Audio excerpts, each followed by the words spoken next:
You know what I like to do? Talk into a microphone? Yeah, and also get in on the action with sports Have a big interaction. head. Yeah. Wear bare feet in the freezing cold. Be a dad. Friggin' wear V-necks that are actually It's not a V-neck, okay? Sorry. Sports interaction. NHL, NBA, MLB, so much more. It's the friend I don't have, clearly. Crazy Odds, best live and play. Download the app in Ontario. You can use the QR code at the bottom of the screen, or you can head to sportsinteraction.com/STPN to get started. 19 plus, please play responsibly and get better friends. Yell at the computer. He does that too. Let's face it. There's no reason for Kyle to enter that chat. He just told the entire league. Nothing is off the table. This is the first time the Leafs have publicly invited you to phone them and say, what would it take to get Austin Matthews? Or we would love to get Austin Matthews. This is the sort of thing we could do. Mitch Marner, we've always loved him. This is like that's already happened. Now, I don't know, because we don't know if Kyle Dubas is still the GM, if he's been flooded with calls, if he's taking those calls. But the Leafs have just said something they've never been willing to do. They've publicly said they're at least willing to think about it. So, And I don't think, so here, just quickly. Okay. I've had a lot of people say to me, the trade for them was they should have done Marner for Tkachuk last summer. was that on the table? I thought Tkachuk didn't want to be in Canada. I don't think you want to be in Canada, but this is why I don't even want to explore it, because the Leafs at that time were never thinking about trading Mitch They were Marner. never going to do that. They weren't taking calls on Mitch Marner. They weren't exploring that with anything. Like, they were going forward. So like it's I guess in hindsight, yeah, we should have traded this guy for that guy, but that was never a conversation. Now they're going to have those conversations. Now, I'm not saying Marner for Tkachuk, but there's... Why not? well, Does Florida like him? I don't know. It seems to me Florida has built the team around guys like Bennett and Tkachuk and Radko Gudas, and they like the butchers, Yep. They do. as they call Gudas down there in Florida. So, I'm not saying they don't have room for skill, but I just think that yeah. So, but now they're going to have those conversations. So this is fascinating. One more question before we talk about the names.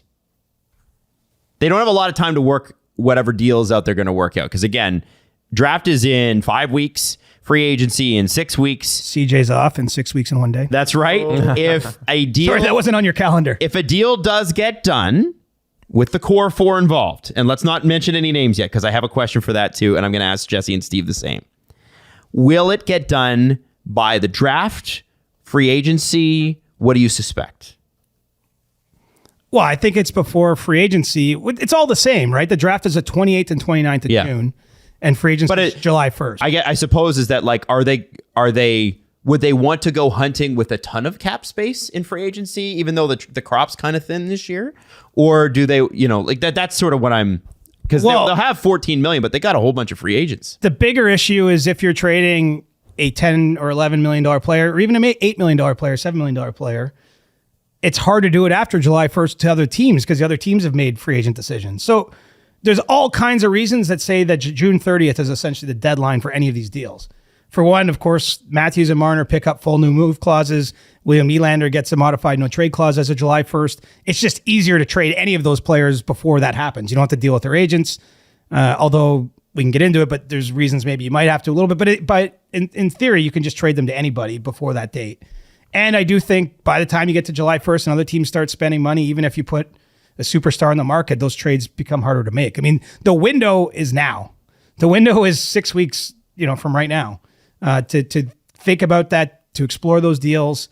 As I mentioned, the Tkachuk one did happen in late June, or July. So it's not impossible after July 1st, but I think it's way more likely to happen at the draft or the day after, which is June 30th, but before July 1st comes. Okay, now I want to ask names, but do you want to do a sneak one in there before that? Well, I wanted to ask I'm scared because you have Cat Friendly up. Well, I wanted to ask about the possibility of after July 1st because Mitch has a 7.25 signing bonus. Matthews has a $7 million signing bonus. 7.2.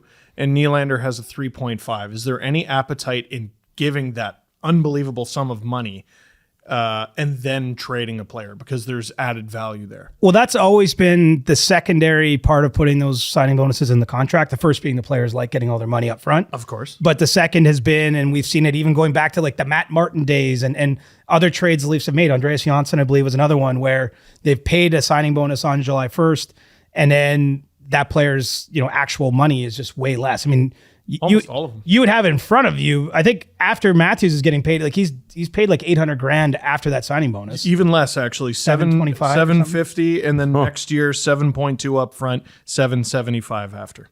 So, but I'm just saying after July 1st, he only has that 775 remaining. Exactly.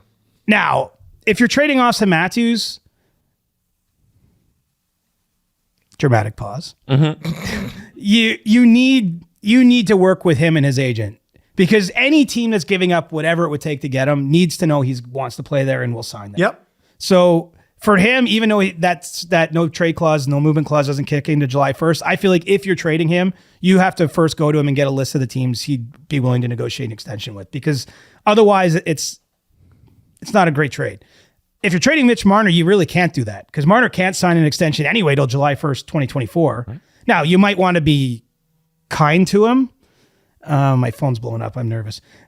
You might want to be kind to him. Let me check on it for you. Yeah. And trade him somewhere he wants to go because you like Mitch. And, there might still be ways to do that, but you don't need to get the player's consent to the same degree. But even with Marner, as you point out here, a lot of the money has been paid up front in his contract. So even though he carries that pretty high cap hit, a little south of $11 million, the actual dollars owed, you can do the math for me, but it's way less. It's a lot less. Yeah. Mm-hmm. So like that's a pretty, like you're trading a Selke Trophy finalist who is perennially at 98 points. It seems like just shy of 100.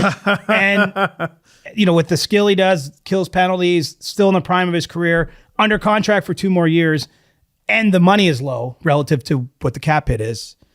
Man, like to me, Marner is the most valuable thing you could trade in a way.